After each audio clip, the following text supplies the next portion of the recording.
Hello আপুরা, আমি আজকে চিংড়ি মাছ কচুরলতা রান্না করে আপনাদের দেখাবো।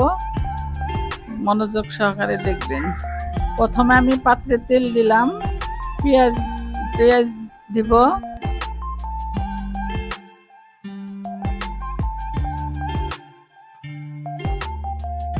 পেঁয়াজগুলি নেড়ে ছেড়ে বাদামি কালার করব।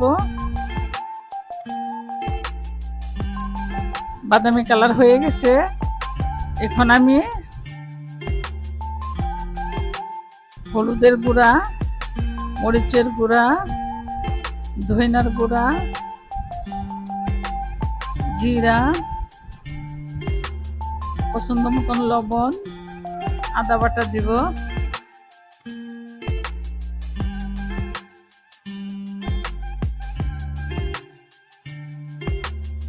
তারপরে মশলাগুলো, কাঁচামরিচ দিব। মশলাগুলো ভালোভাবে মিক্সড করব।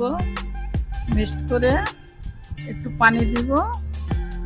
পানিটা দিয়ে নেড়ে চেড়ে কচুরলতাগুলি দিয়ে দিলাম। এটা নেড়ে চেড়ে আমি একটু ঢেকে দিব। কষানো হয়ে গেলে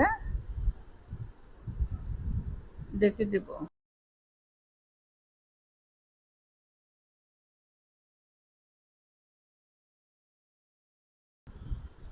আমার চিংড়ি মাছ কচুরলতা প্রায় হওয়ার পথে। আমার চিংড়ি মাছ কচুরলতা হয়ে গেছে।